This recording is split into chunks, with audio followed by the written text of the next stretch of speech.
Entre Manex, Emo et Map, vous aussi, vous ne comprenez plus rien et vous avez besoin d'être éclairé à ce sujet, et bien vous êtes bien tombé. Salut, moi c'est Jordan et je suis exploitant de drone depuis plus de 8 ans maintenant et je vais vous aiguiller au niveau de ces 3 termes. Pourquoi? Parce que tout simplement, je rédige depuis 8 ans maintenant les maps à l'époque, puis les Manex, puis les manuels d'opération maintenant, donc je peux vous donner tout ce que je sais à ce sujet. Dans les 3 cas de figure, il faut comprendre que c'est un document donc, qui est souvent gardé sous format papier pour l'exploitant et les télépilotes et en format numérique également. Mais ce document, il se veut expliquer tout simplement votre exploitation de drone, comment elle se passe, en cohérence avec la réglementation en vigueur.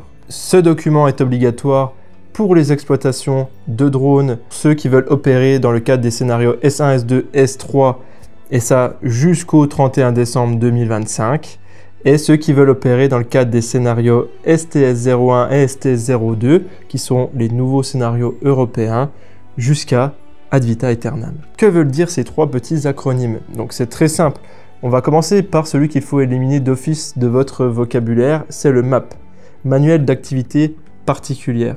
C'est un document qui était à réaliser il y a fort longtemps et qui n'a plus aucun intérêt, qui n'a plus aucun poids au niveau de la réglementation. Si vous avez un MAP actuellement et que vous vous faites arrêter en pleine rue avec votre drone en train de voler, il n'aura plus aucune valeur. Et si vous vous faites contrôler au niveau de vos documents, ils vont vous dire que vous n'êtes plus à jour et ils risquent de vous radier. Donc, on se met à jour vers soit le Manex, soit le Emo. Donc en deuxième, on va aller du coup parler du Manex, donc qui veut dire manuel d'exploitation tout simplement.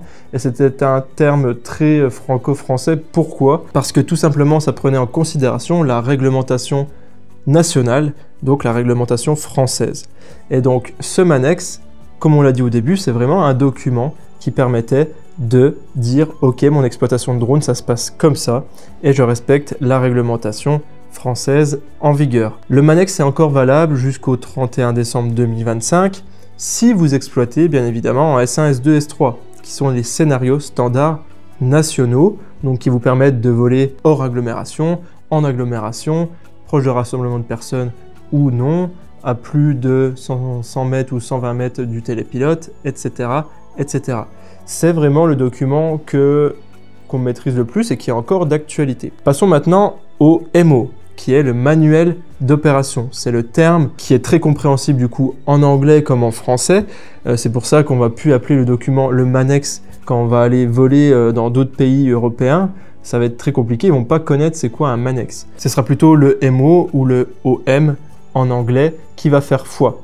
Donc ce manuel d'opération, pour le moment, il n'a pas de date de fin. C'est un document que vous devez avoir dès aujourd'hui si vous voulez pratiquer en STS01 ou STS02. Donc encore une fois, ce sont des scénarios bien spécifiques que vous pouvez contourner aujourd'hui.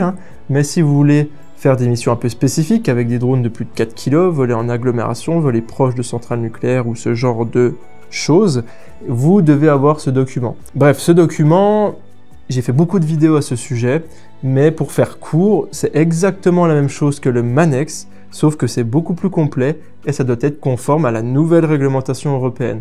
Donc vous pouvez mettre à la poubelle votre Manex une fois que vous n'en avez plus besoin pour partir sur le manuel d'opération, le MO. Un des problèmes courants, c'est que tout le monde utilise des canevas qu'ils trouvent sur internet gratuitement pour rédiger leur MO. J'ai fait une vidéo à ce sujet ici, mais je peux vous dire que c'est vraiment pas la chose à faire.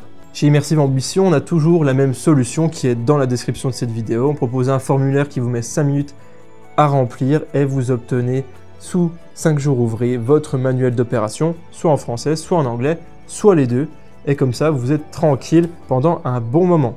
J'ai déjà fait une vidéo totale à ce sujet si vous ne savez pas comment vous y prendre pour rédiger vous-même votre manuel d'opération. Il y a plein de façons de le faire aujourd'hui.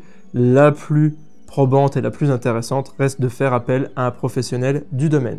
Donc ne perdez plus de temps avec votre paperasse et laissez-nous faire le job à votre place pour que vous ayez un document parfait et que vous ne perdiez pas 2 à 3 semaines pour le rédiger en français et en anglais. Si cette vidéo vous a aidé, encore une fois, n'hésitez pas à mettre un petit pouce bleu et à la partager.